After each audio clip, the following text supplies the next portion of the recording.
Bismillahirrahmanirrahim. Alhamdulillahirabbil alamin wa sallallahu wasallam ala sayyidina Muhammadin wa ala alihi wa sahbihi ajma'in. Alhamdulillah, selamat bertemu dalam pengajian kita pada pagi ini. Sebagai menyambung bacaan kita pada kitab Nasihat Agama dan Wasiat Iman ini, hari ini kita sampai kepada bahaya panjang harapan. Tajuk kecil itu surat 62 kitab Jawinnya ya.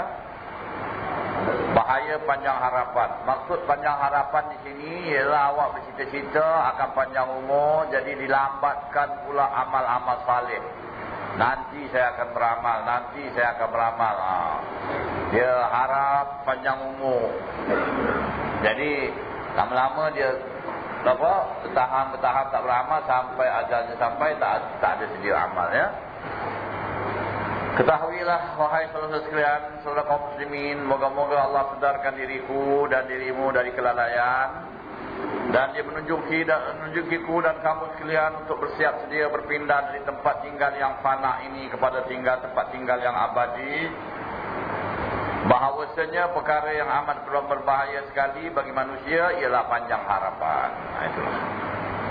Selalu ingat nak panjang umur dan melambatkan amal-amal saleh ya.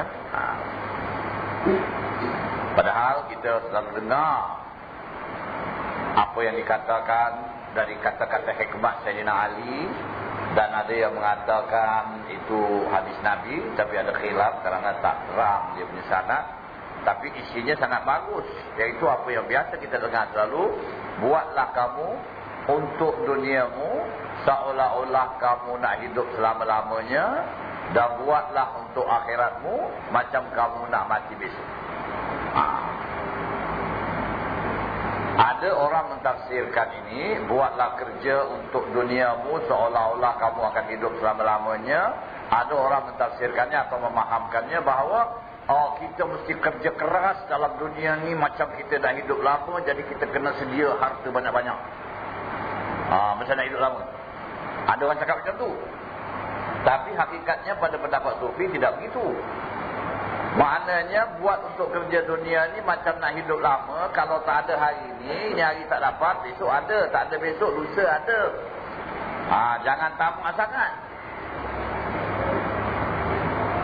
Dan buat kerja akhirat macam nak mati besok. Macam nak mati besok. Tapi kita sekarang ni buat kerja dunia ya, macam tak mati-mati ya, dan buat kerja akhirat pun macam tak mati juga ya. Lambat-lambat, nantilah, besok, lusa. Ini namanya taswif. Atau Arab taswifnya maknanya saufa amal, nanti saufa tu nanti, masa depan ya. Jadi itulah yang dilarang dalam panjang harapan itu ya. Makna panjang harapan ialah merasa diri akan kekal hidup di dunia ini, sehingga perasaan itu menguasai hati. Maka bergiatlah ia bekerja menurut kehendaknya. Ya, ini kerja dunia ni semua ya. Para salaf saleh rahimahullah yang berkata, siapa yang panjang harapannya, rosak amalannya. Jadi maknanya dia panjang harapan, dia nanti asyik berbuat dunia saja, dan amalan akhiratnya habis ya. Sebab panjang harapan itu akan menarik manusia untuk mengambil berat terhadap dunia, bertungkus lumus untuk membina istana impiannya, sehingga ia menghabiskan masa siang dan malam dalam memikirkan cara-cara mengatur kemajuannya. Kadang-kadang dengan berusaha di dalam hati, dan kadang-kadang dengan bekerja untuk mencapai kenikmatan lahir ini. Ketika itu seluruh hati dan anggotanya sentiasa sibuk dalam menuntut dunia. Itulah orang yang panjang harapannya. Segala amalan untuk akhirat pun dilupakan dan tidak dikerjakan. Ini yang menjadi masalah. Sebab bila dah habiskan masa untuk dunia, tak ada masa bagi akhirat. Ini jadi masalah. Itu pun kalau kita perhatikan, masa yang diuntukkan oleh Allah Ta'ala untuk kita beramal untuk akhirat itu begitu panjang, 24 jam sehari semalam. Dan amalan yang diwajibkan atas kita sedikit, tak banyak. Sembahyang 5 waktu sehari semalam ya, 24 jam kita hidup, sembahyang 5 waktu. Kalau kita ambil ringkas saja, semayang fardu saja hanyalah 25 minit dari 24 jam. Kalau kita tidak jaga ini, di manalah kesetiaan kita sebagai hamba Allah? Dalam 24 jam kau hidup, makan, minum, bercakap, berjalan, itu ini semua sekali. 25 minit punya waktu kau tak jaga. Satu semayang 5 minit tak jaga. Takkan kita akan disoal di akhirat nanti. Umur kau tu kapur, kemana kau habiskan? Ya. Kita banyak habiskan umur kita, sia-sia banyak sekali. Banyak. Harta yang limpah ruah aku beri kepada engkau, aku minta hanya 2% saja diberikan kepada fakir miskin. Yang 97,5% tu kau mesti bebas lagi untuk kau. 2,5% untuk fakir miskin kau tak beri. Takkan kita akan ditanya ini. 11 bulan kau diberi makan, semua boleh makan siang, malam, apa semua. Bulan Ramadan saja jangan makan siang. Haji seumur hidup hanya sekali saja diminta kau pergi kalau cukup syarat. Kalau ini tidak ditegakkan, apalah agama yang ada pada manusianya.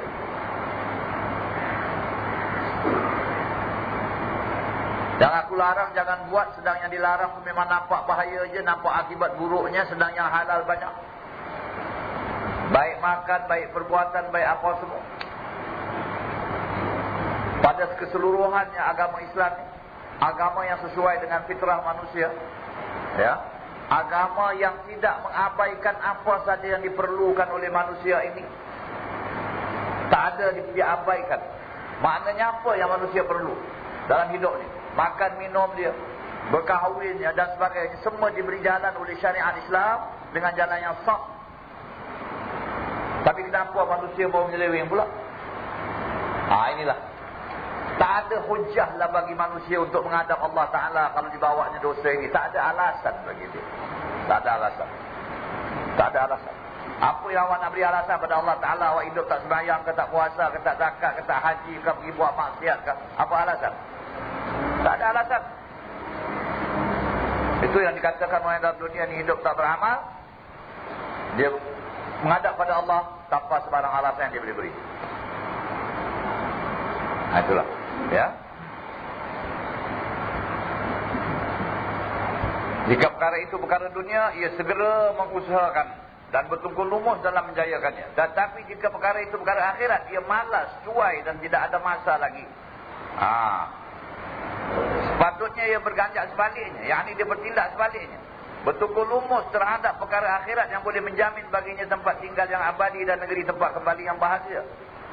Beginilah orang-orang sufi, orang-orang awliya Allah yang dia pentingkan soal akhirat, tungkus lumusnya soal akhirat.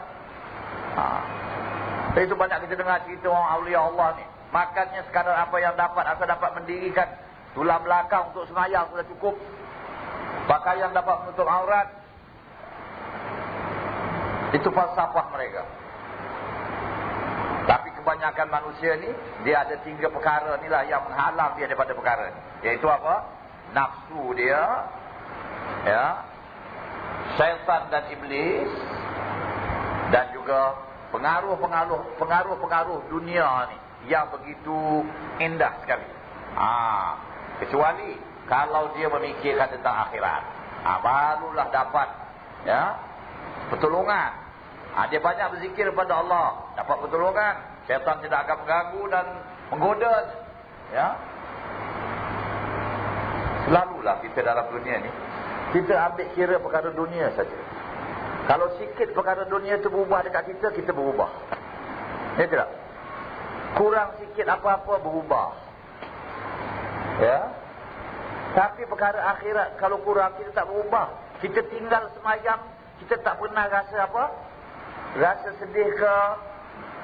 Rasa terganggu ke? Ya? Jadi kita mau ada perasaan yang macam itu. Tapi banyak orang tinggal semayang, nantilah qada sajalah. Kalau jamak lah. Ini sekali-sekali ke apa ke, macam-macam dia beri alasan. Dia tidak pernah tertanya pada hatinya kalau perkara akhirat tertinggal. Tapi kalau perkara dunia itu terlepas, itulah dia duk fikir sampai susah hati dia perkara dunia yang terlepas. Inilah manusia. Patutnya kita berada seperti itu. Kalau dunia terlepas, tak ada kira. Jangan perkara akhirat terlepas.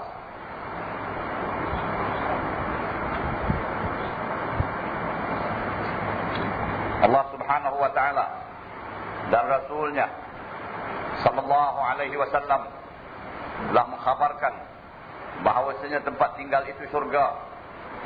Tidak bahawasanya tempat tinggal itu yakni syurga tidak akan dicapai tanpa usaha dan bekerja dengan bersungguh-sungguh pada menuntut serta bertunggu lumus pula dalam tuntutan itu. Jangan sambil lewa. Adapun dunia, maka ia adalah tempat tinggal sementara yang akan binasa. Tidak berapa lama lagi Anda akan berpindah daripada menempuh alam akhirat. Anda akan berpindah daripadanya menempuh alam akhirat. Ya, matinya seseorang itu merupakan kiamat kecil bagi dirinya. Siapa dah menghembuskan nafas yang akhir, dia sudah kiamat. Kiamat dirinya, kiamat kecil. Tinggal dunia. Ya, semua harta tinggal.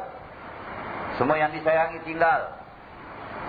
Rumah yang awak beli dengan wang awak sendiri pun automatically bukan jadi rumah awak lagi. Jadi hak waris. Berapa million awak beli pun hak waris. Awak tak ada lagi. Yang orang beri sedekah-sedekah kerana awak mati itu pun bukan awak punya lagi. Kerana awak dah mati tak boleh menerima sesuatu lagi. Semua waris pun. Tak awak punya lagi. Awak punya rumah mana? Itu yang akan datang tu. Dekat Jurong. Ya. 15 tahun list sekarang. Okey. Dulu ada juga freehold. Sekarang no more freehold. Cuba fikir, itu fikir saja tu lah. Itu saja fikir.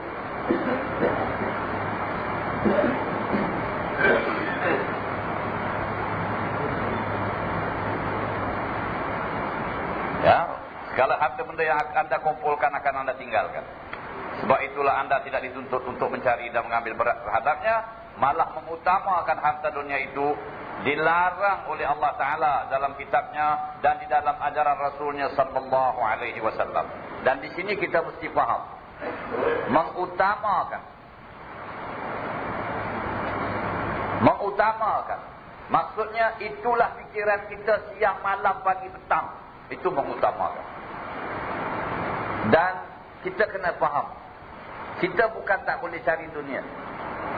Dan dunia ini mana yang baik yang dapat menolong akhirat tidak tercela. Tapi jangan letak dalam hati. Letak dalam tangan. Itu orang sufi kata punya falsafah begitu. Dunia dalam tangan. Maknanya untuk digunakan, untuk belanja, untuk apa, untuk cari kebaikan akhirat.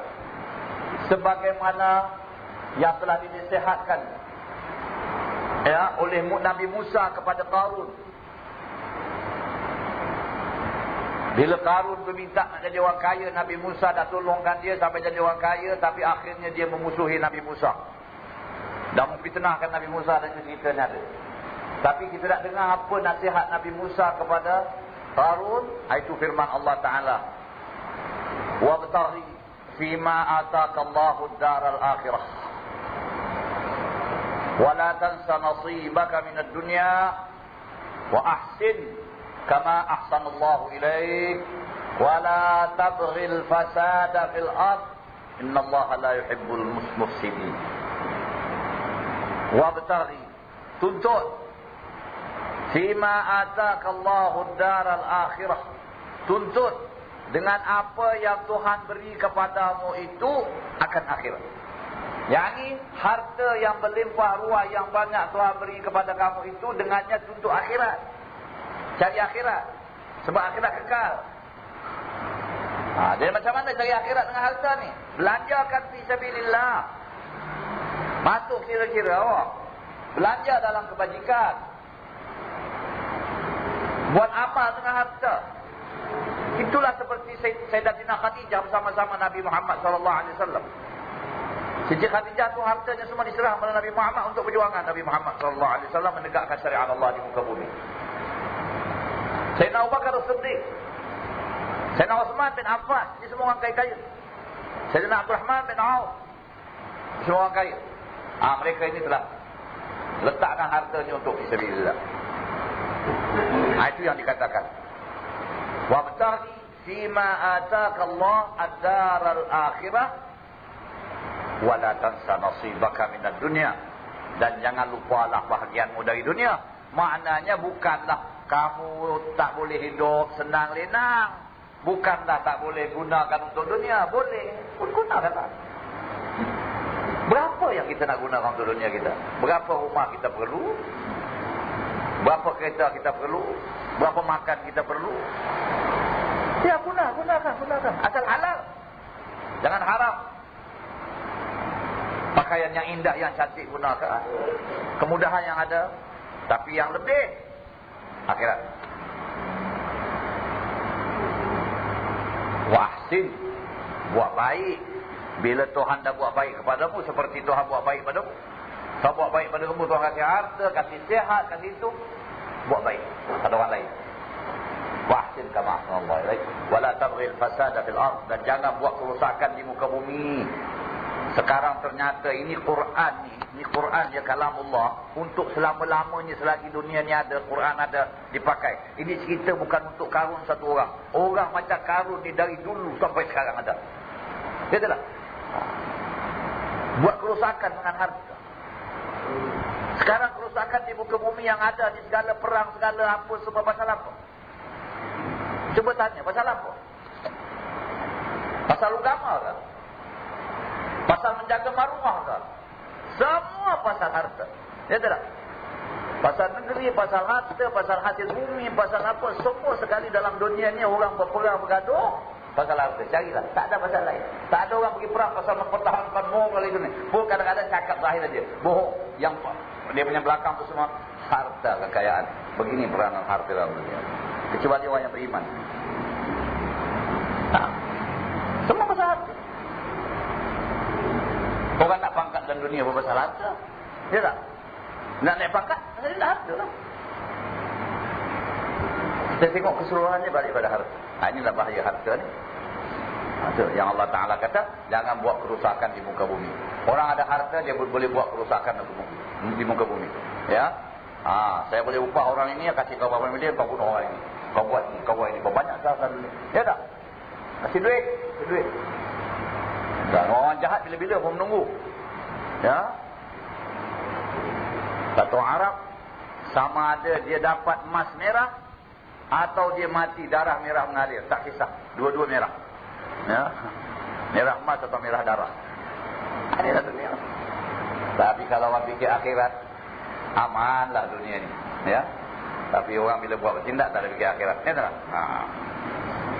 Satu penyair Arab, Idza ansafa al-qadhi, Idza ansafa an-nas, istaraha al-qadhi. Atau ansafa al-qadhi, istaraha an-nas. Kalau manusia ni menginsafi diri, qadhi rehat.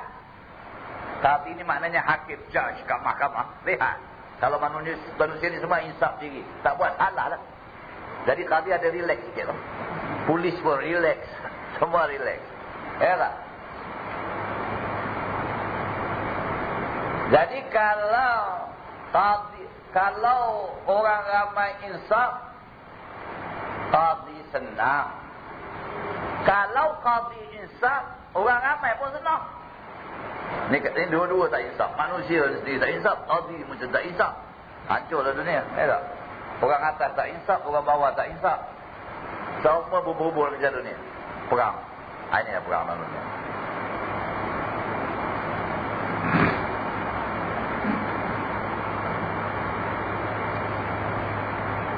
Pemerintah dulu, sultan zaman dulu, ya, ini sultan salihin, pemerintah salihin, khalifah yang salihin. Kalau mereka tidak alim, mereka ada penasihat dari orang alim. Itu cerita kita baca lagi. Ada penasihat dari orang alim. Beritahu pada dia, begini buat. Tapi kalau dia sendiri alim, dia tahu, dia baca kitab banyak khalifah yang alim, yang ulama, ya. Bahkan dia bertanya pada alim ulama lagi, bahas Tapi kalau yang tak alim, ada penasihat orang alim. Dan orang alim ni orang alim betul-betul orang nasihat kerana Allah Ta'ala, bukan kerana apa. Dia nasihat betul kerana Allah. Sekarang pun tak ada.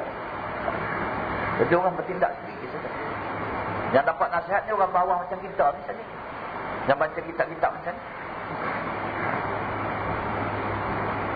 Tak ada penasihat.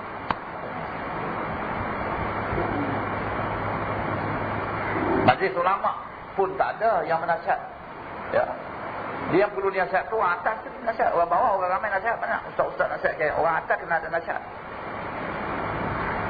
Nasihat bagi mereka. Ini yang penting.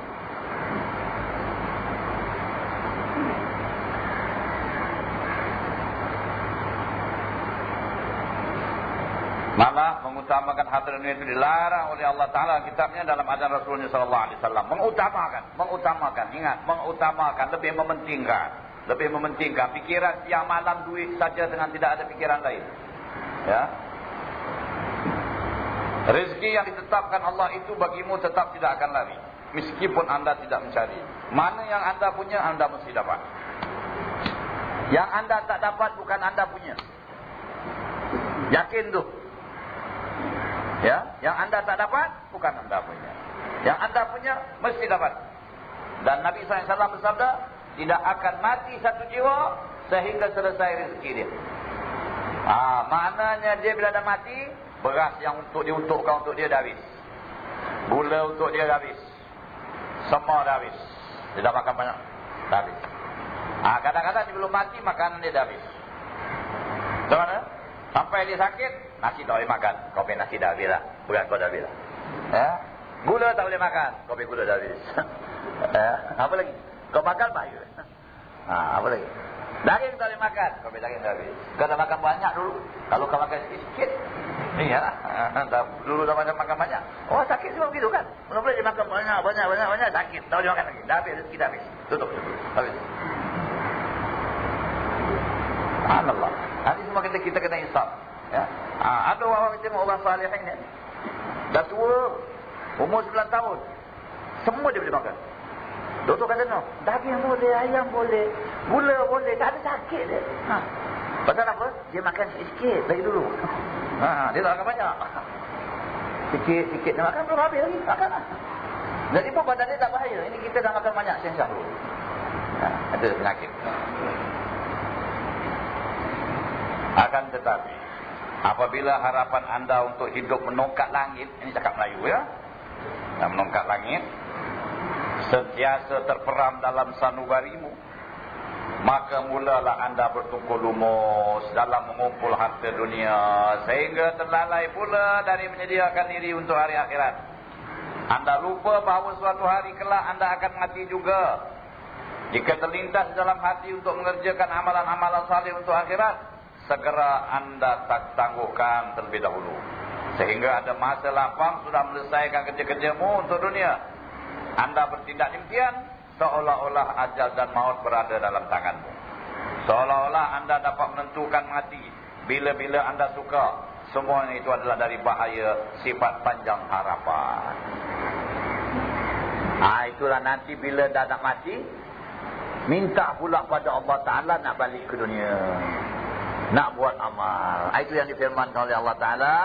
Ya ayyuhalladzina amanu la tulhikum amwalukum wala auladukum an dzikrillah wa man yaf'al dzalika fa ulaika humul khasirun wa anfiqu mimma razaqnakum min qabli an ya'tiya ahadakumul maut fa yaqula rabbi laula akhartani ila ajalin qarib fa asaddaqa wa akum minas salihin wa lan yu'akhirallahu nafsan idza jaa ajaluha wallahu khabirum bima ta'malun.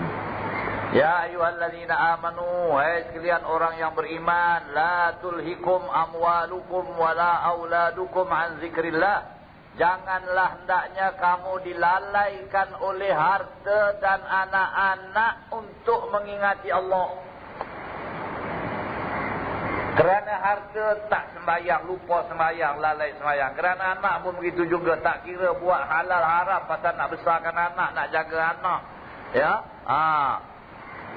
jangan. Jangan kerana harta dan kerana anak awak lalai daripada mengingati Allah. La tulhikum amwalukum wala auladukum an zikrillah. Kerana di akhirat nanti harta ni tak boleh bikin apa-apa. Anak pun tak boleh tolong. Tak boleh. La tulhikum amwalukum wala auladukum an zikrillah. Wa may yaf'al dzalika fa ulaika humul khasirun. Siapa buat demikian itu, maka itulah orang yang rugi. Kemudian contohnya macam mana ayat diberikan? Wa anfiqu mimma razaqnakum. Belanjakan apa yang kami berikan kepada kamu, yakni pada jalan Allah. Kenapa Tuhan buat contoh harta kat sini? Kita kena fikir. Kenapa Tuhan buat contoh harta kat sini? Kerana manusia tu cintakan harta lebih dari anak, dan cintakan harta lebih dari diri dia sendiri. Kadang-kadang diri dia bahagia pun tak apa pasal harta tadi. Itu manusia. Jadi selalu dalam contoh Tuhan contohkan harta. Kerana manusia ni dengan harta memang, ya. Jadi kadang-kadang diri dia boleh bahaya pun tak apa. Oleh sebab itu ada orang tanya, kenapa dalam Quran selalu amwalukum wa auladukum? Harta anak. Tak bilang anak dulu. Ada setengah orang kata anak kita sayang tak sayang. Tidak. Kalau betul-betul awak lebih cintakan harta dari anak. Itu biasa. Jadi janganlah kerana harta dan anak lalaikan. Wa anfiqu. Belanjakan harta yang kami beri pada kamu min qabli an ya'tiya ahadakumul maut, sebelum datang mati. Nanti apa ceritanya bila datang mati? Bila datang mati, bila sudah sakaratul maut, di situ dia akan kata, Rabbi laula akhartani, ya Tuhanku, berilah aku kesempatan untuk hidup lagi. Fa'asaddaq, aku nak bersedekah, wa akun minas salihin, nak jadi orang salih. Wala yuakhirallahu nafsan idza jaa ajaluha. Bila sampai ajal, Tuhan tidak akan lambatkan suatu jiwa itu. Wallahu khabirun bima ta'malun. Allah Taala tahu apa yang kamu buat. Sebab dalam ayat lain ada disebutkan, kalau dia balik semula pun macam itu juga perangai nanti. Jadi tak ada kesempatan. Sayyidina Abdullah bin Abbas menerangkan, orang yang cuai zakat, nanti pada masa itu dia minta balik nak zakat.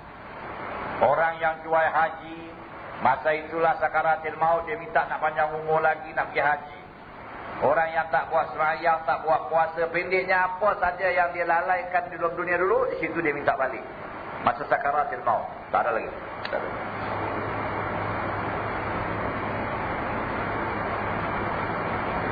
Berjaga-jagalah anda dari sikap yang tidak bertanggungjawab ini. Moga-moga Allah merahmatimu. Tangguhkan dan lambatkan usaha-usaha untuk kepentingan dunia, bertumpul rumus, dan bersegeralah usaha-usaha untuk kepentingan akhirat. Rasulullah SAW bersabda. Ini Habib Abdullah Al-Haddad, ya, menganggapnya sebagai hadis. Ya, tapi ada perbincangan. Ya, i'mal di dunia ka'annaka la tamutu abada, wa'amal li akhiratika ka'annaka mayyitun ghada. Ini bentuknya ada lain sikit, tapi maknanya sama. Artinya bekerjalah untuk dunia seolah-olah anda tidak akan mati selama-lamanya, dan bekerjalah untuk akhirat seolah-olah ajalmu menunggu esok, menunggumu esok. Jadi jangan salah faham. Tidak mati selama-lamanya tu bukanlah habiskan masa untuk dunia semata-mata. Tapi tidak mati selama-lamanya maknanya kalau terlepas dunia hari ini tak apalah, jangan akhirat terlepas, besok ada hari lagi. Tapi kalau kita lepaskan akhirat hari ini, kalau kita mati besok macam mana? Jadi kewajipan akhirat tetap pertama, utama dalam apa saja. Sentiasalah rasakan maut berada di sampingmu, sebab tersebut dalam sebuah hadis Nabi yang bermaksud aqrabu ghaibin yuntazar. Artinya maut itu adalah sedekat-dekat perkara gaib yang ditunggu-tunggu. Maut itu perkara gaib, ya tidak? Yang kita tak tahu bila datangnya, tapi dia dekat, dia tidak jauh.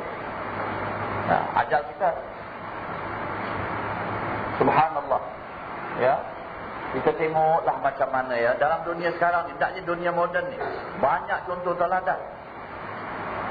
Ada orang yang semalam-malam kita sama-sama dia, pukul 10 ke pukul 11 ke, pagi kita terima telefon dia meninggal. Bila awak balik semalam dia masuk dalam kita. La ilaha illallah. Ya tak? Banyak kes macam ini. Kita sama-sama dia asal bersalam-salaman, tanya apa khabar baik, pukul 10 malam kita dapat telefon dia meninggal. Ada orang keluar dari rumah, ni ada kes berlaku kan. Keluar dari rumah nak nyeberang, pergi bas sana, satu kes datang. Mati. Contoh. Kalau kita tak bersedia macam mana? Banyak kes yang macam ini. Ya? Inilah yang kita mesti bersedia. Tak je zaman moden sekarang ni. Banyak cerita kita dengar yang mengejutkan kita. Oleh sebab itu Nabi kata apa? Aku tinggalkan pada kamu 2 penasihat. Tak ada penasihat lain pun tak apa. Tak ada syarahan-syarahan pun tak apa. Tak ada apa-apa pun tak apa. Tapi 2 penasihat ni kalau kamu berhati selalu. Apa dia? Yang pertama bercakap, kata Nabi. Apa dia? Quran.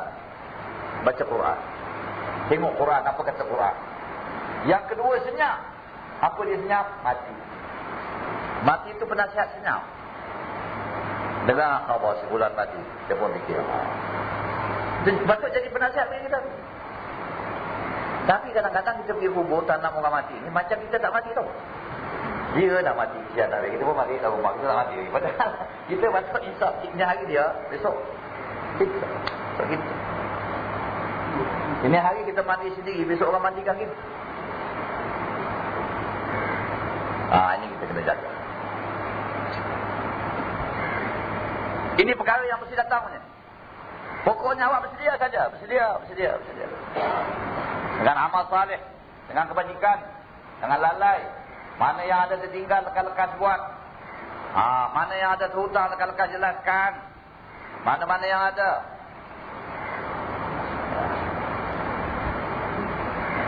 Mana tahu, sisa ajal yang tinggal hanya sedikit saja.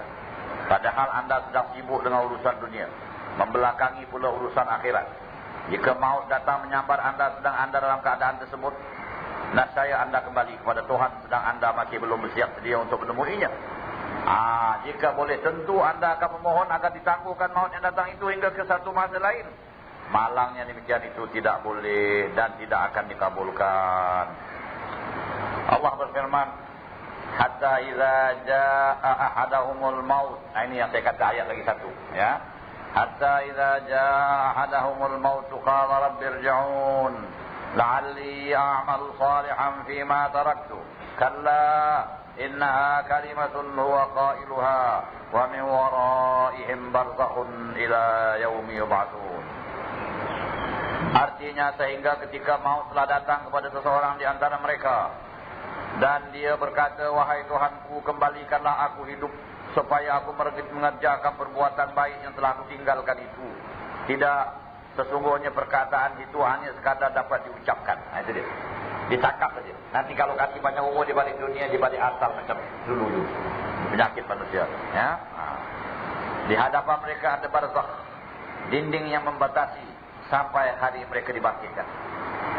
Jadi pindah dari dunia ke alam barzakh. Alam barzakh itu maknanya satu alam yang antara dunia dengan akhirat dinding saja. Tolak dinding, akhirat. Jadi dia di dunia pun bukan, di akhirat pun bukan. Tunggu ila yaumi yub'atsu, sampai mereka dibangkitkan. Itu barangkali saya pernah ceritakan pada saudara.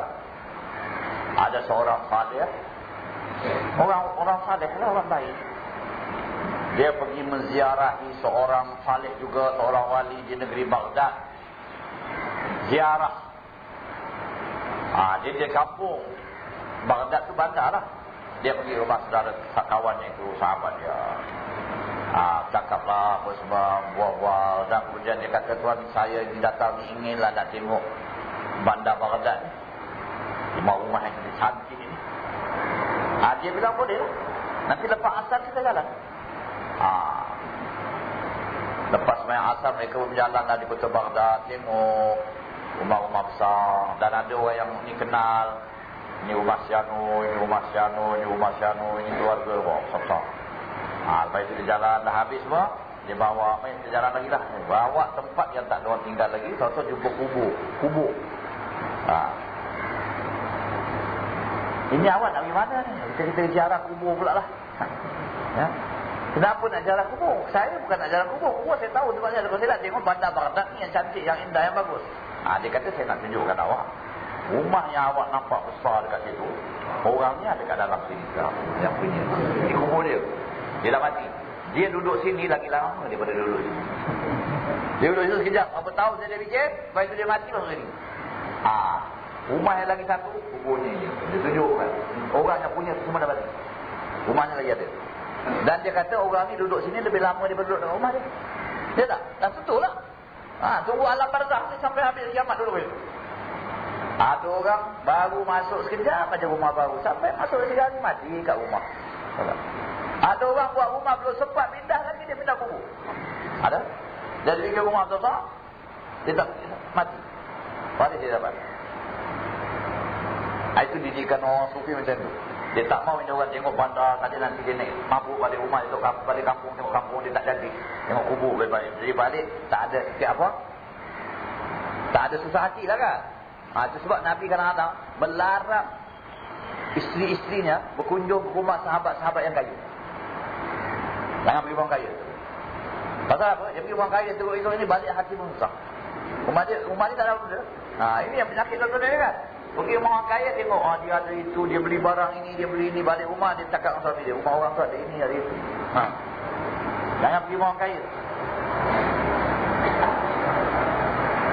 Itulah, itu nasihat-nasihat dia. Sebab nasihat ini lebih berguna.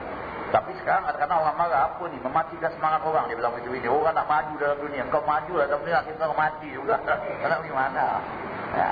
Maju dalam dunia, majulah. Tapi akhirat mesti maju sama. Ya tak?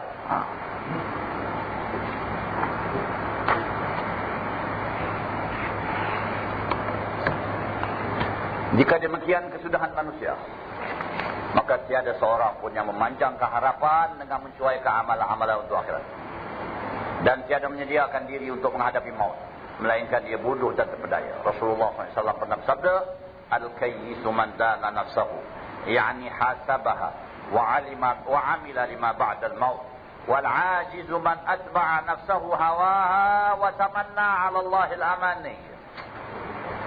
Orang yang pintar ialah orang yang dapat menguasai hawa nafsunya dan beramal untuk bekalan sesudah mati. Itu orang pintar. Dan orang yang malas ialah orang yang menurutkan hawa nafsunya serta berangan-angan kosong terhadap Allah. Ya?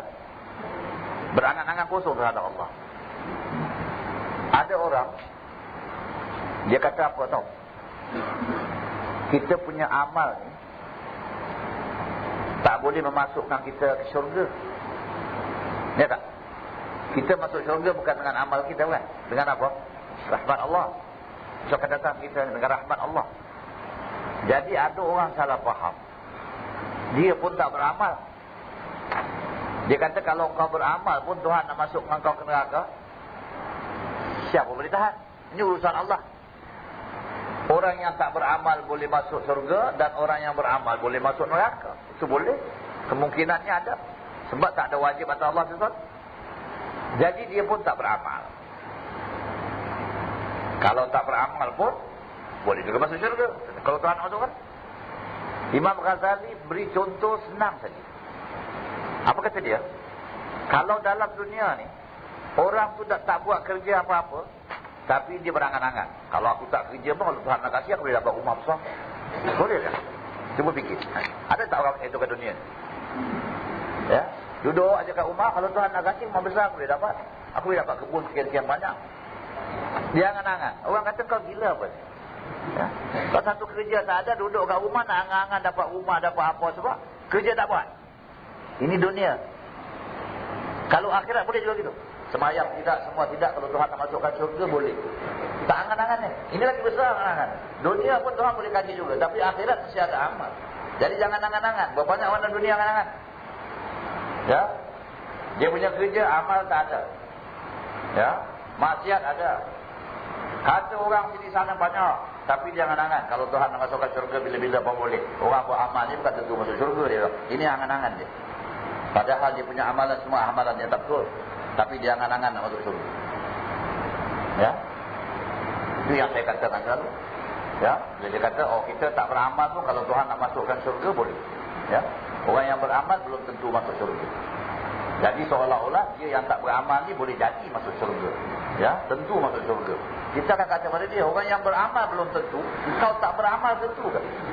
Itulah kita tentu. Kau tak ada amal satu benda kau tak buat. Kau tak tahu angan-angan. Angan-angan. Jadi kalau dunia tak boleh dapat dengan angan-angan, syurga boleh dapat dengan angan-angan. Jangan main-main. Ni syurga tak dapat dengan angan-angan saja. Sebab itu Allah Ta'ala, Nabi SAW bersabda, Laisal iman bitaman. Iman bukan dengan angan-angan. Atau dengan kata-kata kosong. Aku beriman, padahal amal tak ada. Walakin iman itu ialah ma waqara fil qalb.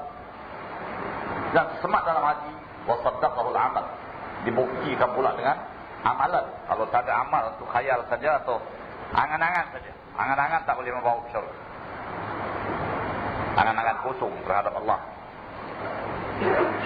Nyatalah bahawa panjang harapan itu adalah menurutkan kehendak hawa nafsu dan tertipu dengan cita-citanya yang kosong.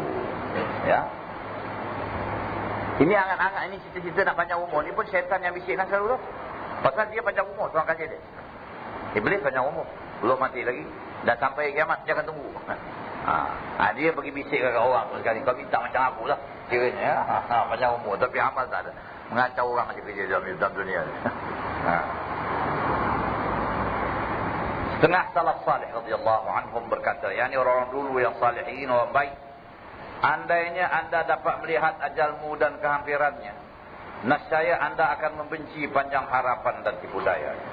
Yang lain pula berkata, betapa banyak didapati setiap hari tetapi masih belum cukup. Ini banyak sekali. Dan dah banyak pun tak cukup lagi, dah banyak pun tak cukup. Oleh sebab itu, ada hadis Nabi SAW mengatakan, ya, dan ada mengatakan itu pernah ada dalam Quran tapi dimansuhkan bacaan. Apa dia? Ya, kalau kiranya anak Adam ada satu lembah daripada emas, dia nak cari lembah yang kedua. Kalau dah ada dua lembah, nak cari yang ketiga. Ini manusia punya tabiat. Amal tak ada, yang akhirat tak ada.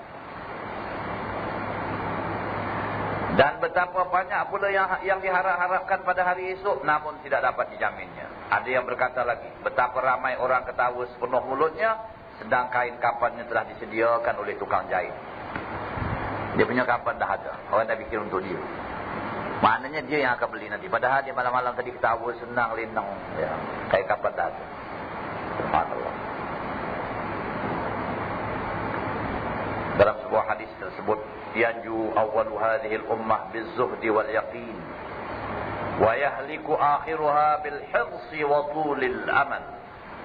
Artinya orang-orang yang pertama, orang-orang yang pertama dulu, orang dulu daripada umat ini, umat Nabi Muhammad, orang dulu terselamat, ya, ialah dengan sebab zuhud dan yakin.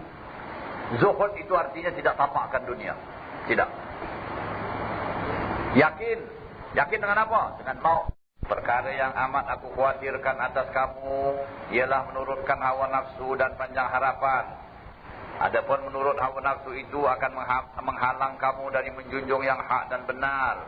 Manakala panjang harapan akan melalaikan kamu kepada akhirat. Ya? Hawa nafsu kalau dituntut, kalau dituntut, perkara hak pun dia tak terima. Kadang-kadang sampai hukum pun dia tak terima.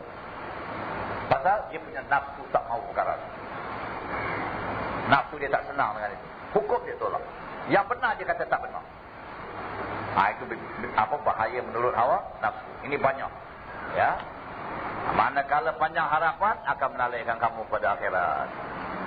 Orang yang melalaikan urusan akhirat tidak akan beramal untuknya. Sedang orang yang tiada beramal akan tiba di akhirat kelak sebagai seorang yang bingkrap. Tidak punya amalan-amalan saleh. Ia tiada bermodal untuk menyelamatkan dirinya dari bahayanya, lantaran tidak punya amal saleh dan bakti. Kerana ia memohon dikembalikan ke dunia untuk beramal. Sekiranya dia memohon untuk dikembalikan ke dunia untuk beramal saleh, nescaya ia akan dihalang dan ditolak. Alangkah ruginya orang ini pada hari itu, ketika sesal sudah tiada berguna lagi. Dalam wasiat Rasulullah SAW kepada Ibnu Umar berbunyi, kun fid dunya ka'annaka gharibun aw 'abiru sabil. Artinya anggaplah dirimu di dunia ini sebagai orang musafir ataupun sebagai pengembara. Sebagai pengembara. Ya. Saya banyak kali contohkan ini. Saya dululah masa saya beri ceramah ke apa contoh, ya. Dulu saudara-saudara sekalian, tapi sekarang pun ada jugalah barangkali. Ya, ada orang-orang saudara-saudara kita orang-orang India ni, kaum muslimin India ni, yang dia buka kedai di tepi-tepi tembok mana-mana kan. Banyak dulu.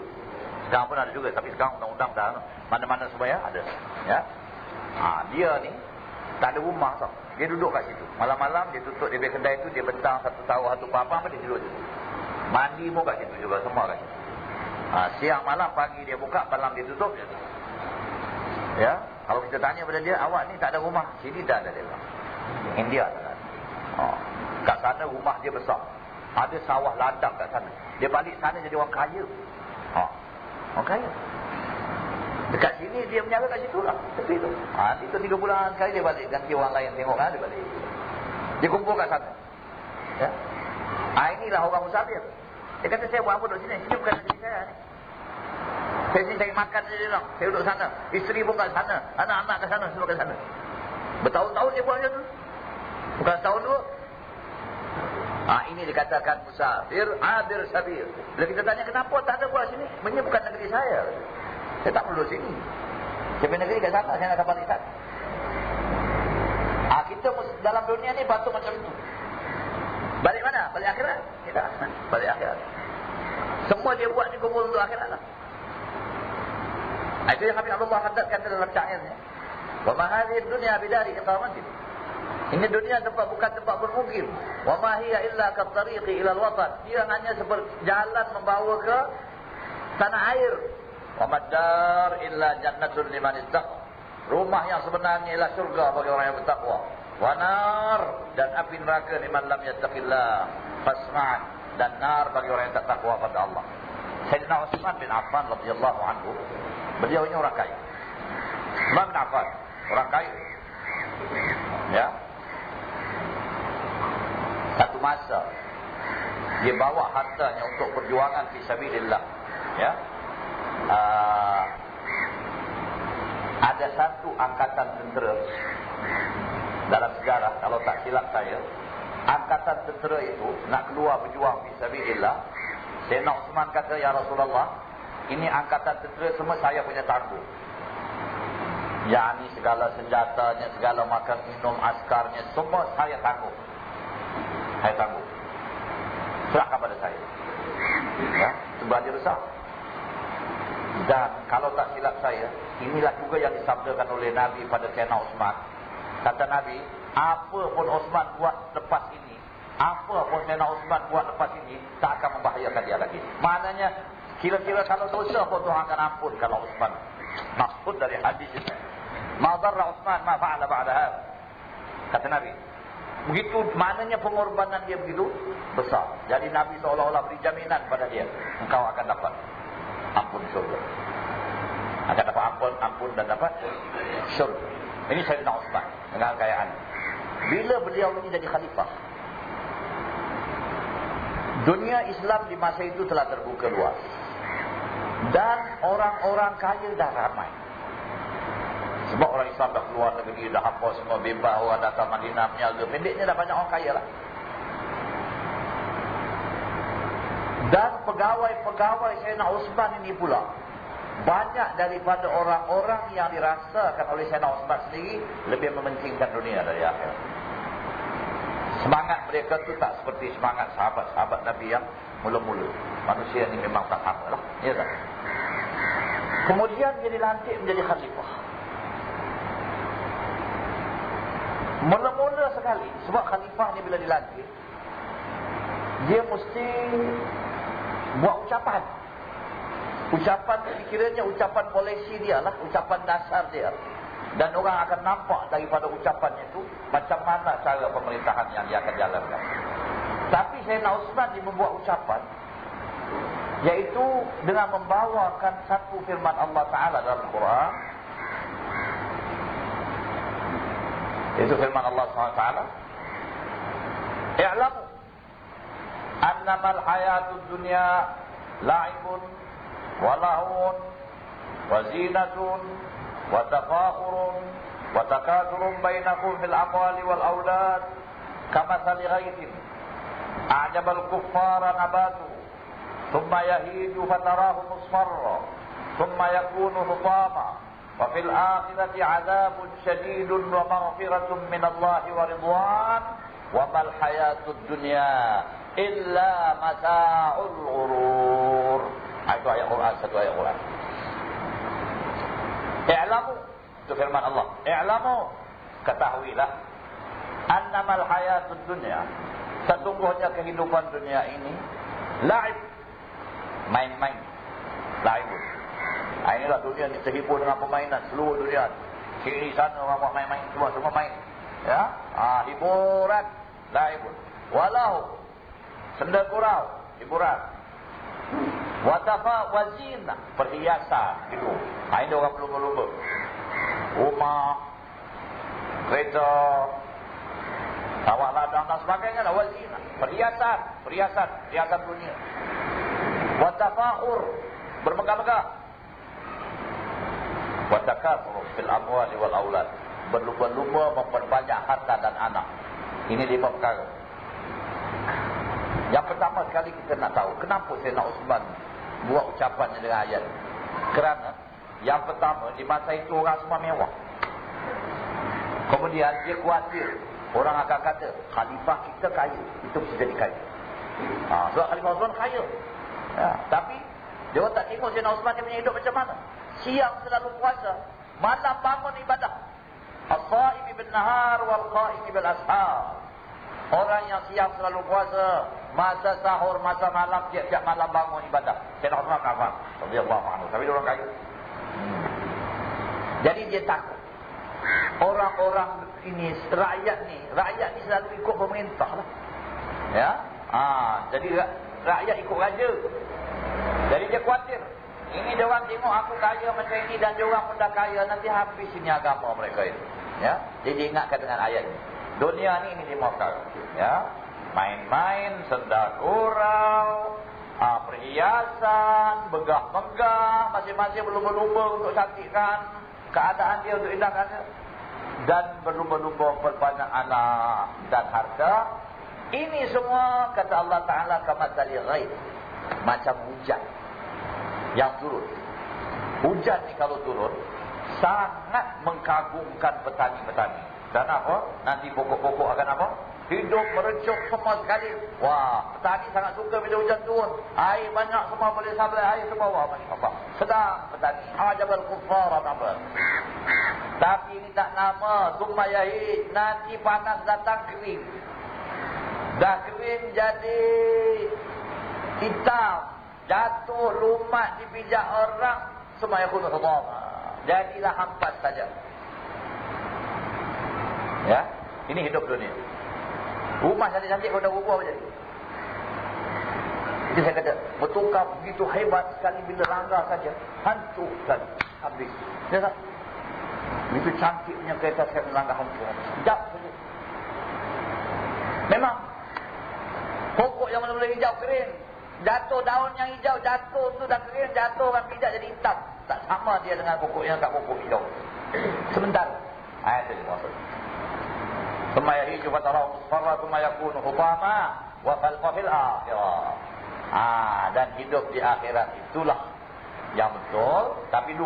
Wa fil akhirati azabun syadid, sama ada azab yang pedih bagi orang yang kafir, orang yang tak insaf, orang yang tak beramal, wa maghfiratun minallahi wa ridwan, atau keampunan Allah dan keridhaan Allah. Jadi kamu ingat, jangan terpesona dengan dunia. Jangan leka dengan dunia. Ingat akhirat.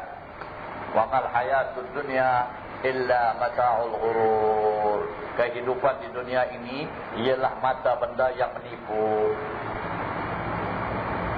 Artinya tak indah terus indah, tak cantik terus cantik, tak cantik, berubah. Akhirnya mesti rosak. Itulah peringatannya.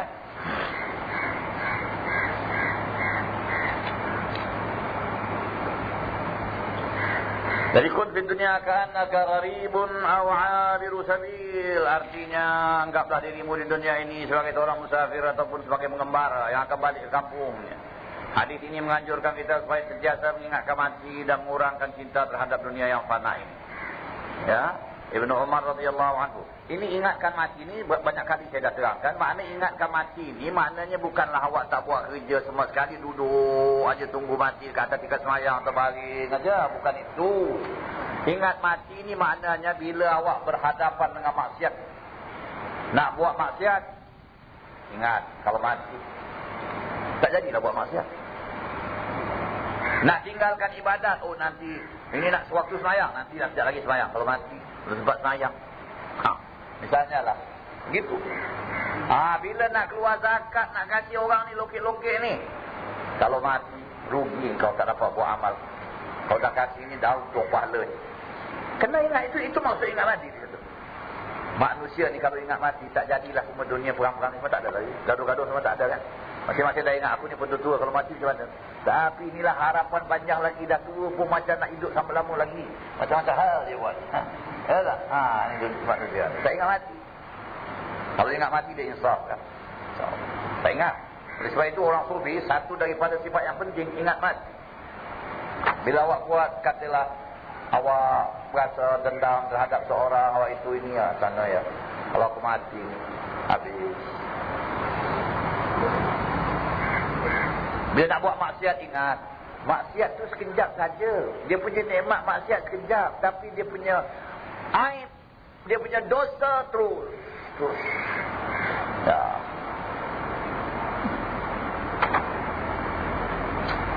Ya.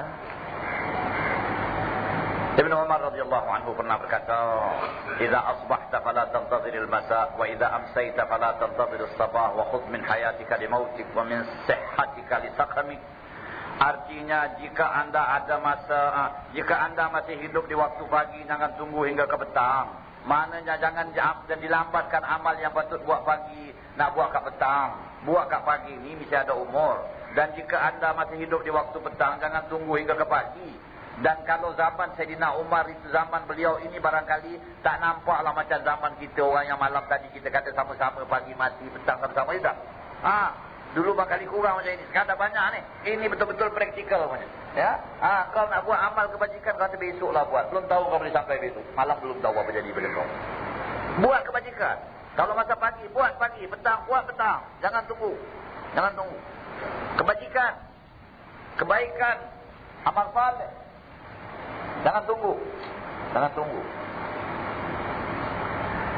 Sediakan dirimu di masa hidup untuk bekalan waktu mati dan masa sehat untuk bekalan waktu sakit. Masa sehat, buat amal. Kita kata nak buat amal, nantilah bila aku nanti lama-lama jadi sakit. Sakit tak boleh buat amal lagi. Dah kurang amal kita bila sakit. Ya tak? Jadi kita berhentilah di situ ya. Kategori cita-cita. Ini semua orang banyak hidup dengan cita-cita. InsyaAllah nanti kita akan bincangkan lah ya. Bismillahirrahmanirrahim. Rabbana fa'na bima 'allamtana wa bi'ilmina yanfa'una. Rabbi faqihna faqih lana qaraba jannana fi dinina wa al-qudrin dawak rabbi wafirna wa fil amri ma taqdi fadan ra'lan karana wa kullu halalan da'ima ila sir'alana wa al-khayr fa kullu shar. Rabbana aslih lana kull shu'un wa akhir ridha minka wa yumti 'anna rabbana kull dayun qabla an ta'tiyana rusulun manun. Wa akhir akram man sadaqa wa salatu wa tawassul mustafa min al-haqqi da'ana wal wafa. بكتاب فيه الناس شفاء على الآل الكرام الشرفاء على الصحب المصابيح والحمد لله رب العالمين.